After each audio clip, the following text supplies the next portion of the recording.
Bizarre Brain Comics.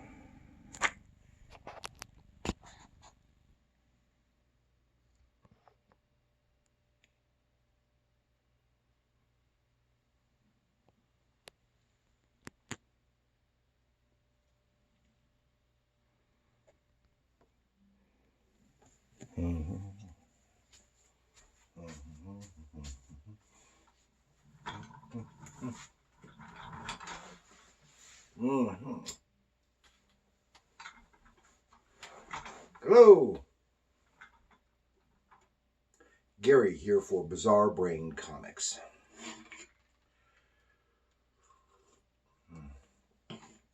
This is where I like to take a look at some older comics, take a look at the characters, the creators, and then examine the stories and the art. And this time, I'm going to take a step back into the Jurassic. Take a look here at this book right here, at least one of the stories in here. Valley of the Dinosaurs, #1 from Harvey Comics from 1993. Valley of the Dinosaurs. Does that sound familiar? Maybe it does. Maybe it doesn't. Depends on really how old you are, really. So let's take a little look into the big book of knowledge.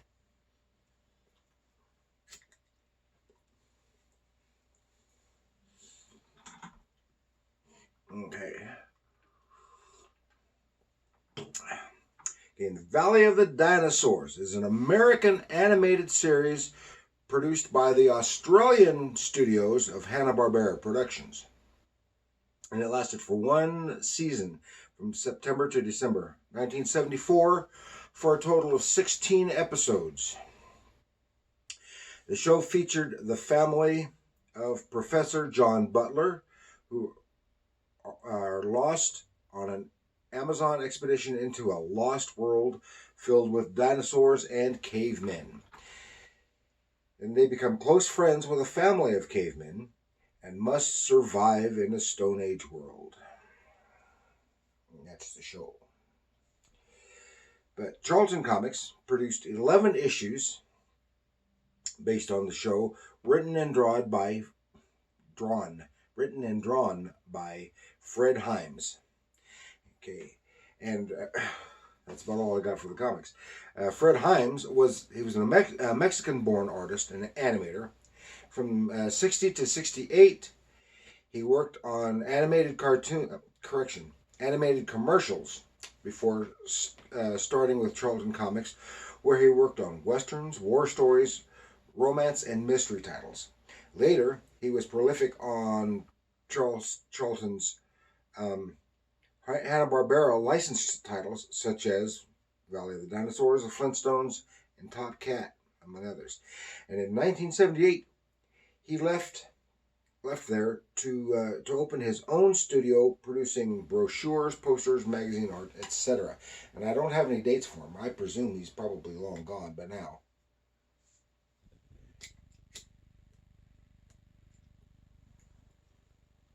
Okie dokie. We're going to look at one of the stories here.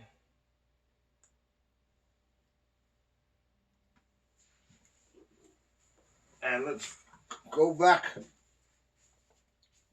into the Lost Valley of the Dinosaurs and come face to face with horrible flesh-eating creatures. Okay, and here you can get a better view of that cover illustration, Valley of the Dinosaurs. Okay, as I said, this is from 1993, and it is all reprint material. It's fairly thick, and it has reprinting stories from the Charlton Comics, but this is done published by Harvey. And I don't know if they ever published any more than this one. This is the only one I've ever seen from Harvey. And Harvey had gone kaput in the real early 80s. And I guess they came back for a little while. And from at least some of their characters are still out there now in production. I don't ever see them, but it doesn't mean anything. And whether it's being published by Harvey themselves or whether the characters have changed hands, I don't know. Now, all these stories were written and drawn by,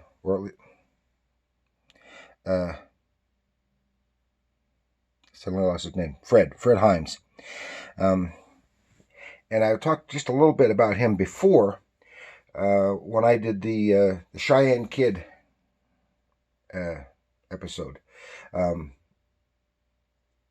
I also showed a little bit of Apache Red as the backup story in that book, which was produced by Fred Himes. Has some really nice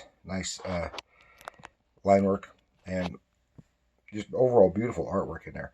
And here it's harder to tell that it's Himes just because everything is in the Hanna-Barbera adventure stylization that the show was produced in. But in any event, Fred Himes was a very good draftsman.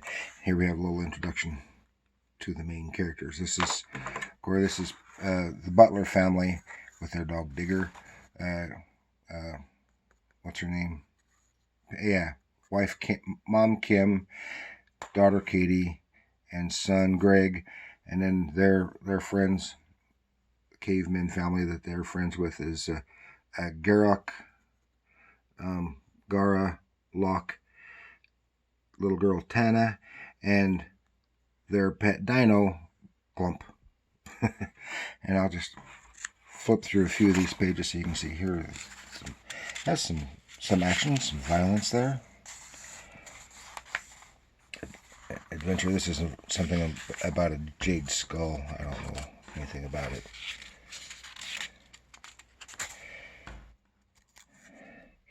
But I wanted to go through here so you can see he does a good job of doing some of the extinct life. Here we have Eohippus. I think it's Eohippus. Extinct ancestor of the modern horse. Pterosaurs. These pterodactyls look kind of funny. They make them look a little more like birds. And I don't know. I think it has something to do with the way the wings are drawn. Don't look right. And not being a paleontologist, I can't tell. Here, strange marauders. Just living have a variety of little adventures while they're trying to get out. Now, I think Valley of... Oh, here's some kind of apes, and they're actually riding dinosaurs. A type of dinosaur. Wow. But they're being rolled over by this giant guy. And I think Valley of the Dinosaurs may have been partially prompted by the greater success of Land of the Lost, the Sid and Marty Krofft vehicle. Here we have the guy fighting this, what's his name? What you call it? I suddenly can't remember the name of it. And it's actually not a dinosaur. It's a lizard. Lizard. A lot of people don't get that. Because there are certain similarities. Of course, there's similarities to Incredible Mud Demon.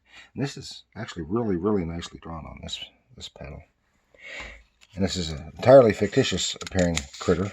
And they're surprised we call him Mud Monster. But I forgot where I was going.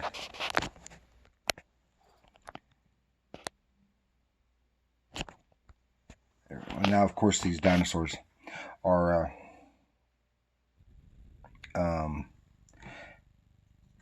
nicely drawn. And I think there was a few old dinosaur books from the Time Life and stuff from the 50s and 60s, and I think that was his primary source the appearance of these dinosaurs, which is fine. They look great. Not as spectacular as they were drawn in Turok, Son of Stone, for example, but still very nicely done, and probably relatively accurate for the time, because we know so much more about it now. Now, I did want to say that, yeah, they were lost. The way this whole family was lost was very similar to Land of the Lost. On an expedition, some kind of whirlpool, boom, they're in this lost world. So it's a little bit like Land of the Lost, Turok, Son of Stone, and Arthur Conan Doyle's The Lost World. All a combination thereof. Except they're a family. It's always usually a family. So here, this is the story we're going to take a look at, which is The Great Stone Robbery. It doesn't have as much dinosaurs and stuff in here, and that's why I wanted to show you some of the other pages. The boy Greg and the pets are walking through the jungle, and whoop, he's suddenly snatched by caught in a snare, and these cavemen come rushing out. Aha, we caught him! Caught the thief! Well, he doesn't know anything about being a thief, but the critters instantly go into protection mode to protect the boy, but for all the good that does, because they get snatched too, and they loose the boy, tie him up, and take him to the to their village where their shaman, they call him a shamir, an ancient leader. He's some kind of witch doctor, and he says their sacred stone has been stolen, and this is the boy that did it. They give absolutely no reason why they think he's the thief, and of course it turns out that actually the shamir is the actual thief, because they believe it gives some kind of powers in it. So beautiful, and he wants it all for himself. It's sacred to their tribe, and he wants power, and he thinks that'll give him power. So he's got the kid, but part of the thing is, it's coming up here, the Butler family is missing the boy, and there's a messenger from the bird people. They're the ones who have captured Greg, and comes to tell them that the boy is their captive, and they want the stone back. So you must get the stone for them, or return it. Well, they don't know anything about the stone. They don't know anything about these people. But for the most part, they are friends with Garrick and his people. So he doesn't understand all this. But the thing is that they think the Butlers have magic, because it's Professor Butler. He's a scientist. He knows stuff, and he's done stuff which they think is magic, and they want his magic. Here's another nice little dinosaur. And so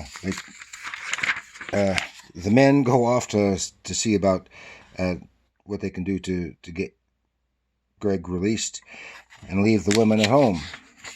Well, the women at home, they're not going to stand for this. They follow. They go on. They're going to see what they can do. Meanwhile, they get to the village, and where they have the boy is being held captive in a cave in this volcano, and here he is, isolated on this rock pinnacle in a cage in a volcano, surrounded by a lava lake. Meanwhile, the girls go into the village. There's a boom, boom, some kind of ritual going on. They're building up courage, and they're all concerned that this could lead to war between the two peoples. And that's exactly what this guy wants.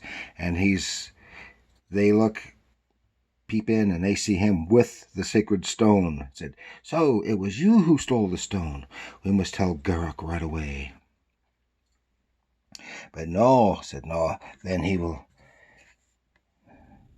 I want your magic, and your boy will still be a prisoner. So while they're talking, meanwhile, Dad is trying to come up with a way to save the boy. They have the vine stretched across there, and he is he's daringly trying to climb across there, but he's being menaced by the pterosaurs flopping around. I don't know why they'd be incredibly hot.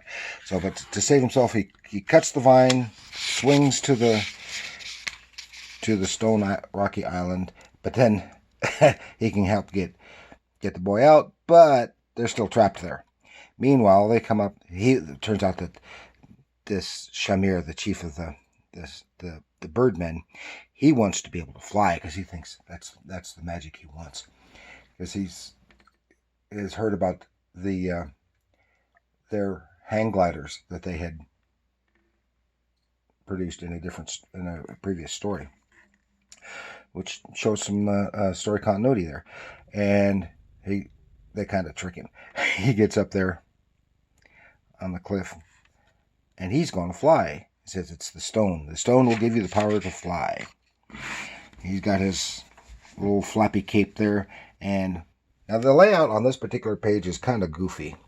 It needs arrows to show you the way. Sometimes that's necessary, but this is like 3 arrows on one page. He goes to take off, and we don't actually see what happens. Meanwhile, he says, "Well, I hope he knows how to swim." So we presume he did survive that into the water. Meanwhile, they see the being trapped in the cave. They say, "Uh-oh, looks like guards have come back," but it turns out to Garak. There was another entrance, and they were able to lead them out, the butlers out safely.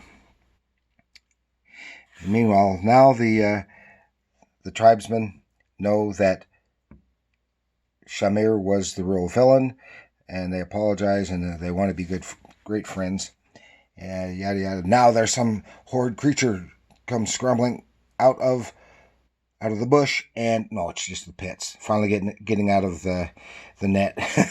But they're dragging the stone, so the stone was recovered when it went in the drink with the Shamir. He could have died. That was a long drop. Don't know. And then they have a couple of text stories. One on the Butler family, and here is just one about cavemen. And it doesn't list the artist here. It would have been about the right time for him to be starting. But this looks like it could possibly be very early John Byrne work, but I couldn't attest to it. And then it ends up with a little Flintstones thing. I like the Flintstones. Flintstones, meet the Flintstones. It has other ads. So that's just a little introduction to Valley of the Dinosaurs. If it's something you've never heard of before or never seen, from what I understand, the episodes are available on DVD. I saw some listed on Amazon. And there's only 16 episodes. I only watched it 2 or 3 times. I have a couple other issues back from the 70s. From back in the 70s, I may cover them again. And to my knowledge, they were all done by Fred Himes. I think he did a real nice job.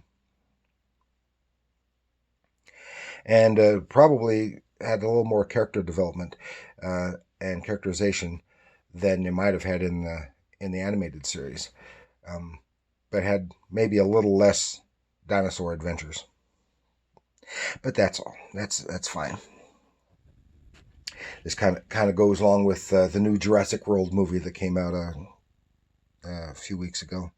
Okay, thank you for joining me. That's all I've got, and please like, share, and subscribe. Share it with your other friends who might be interested in dinosaurs or Hanna-Barbera.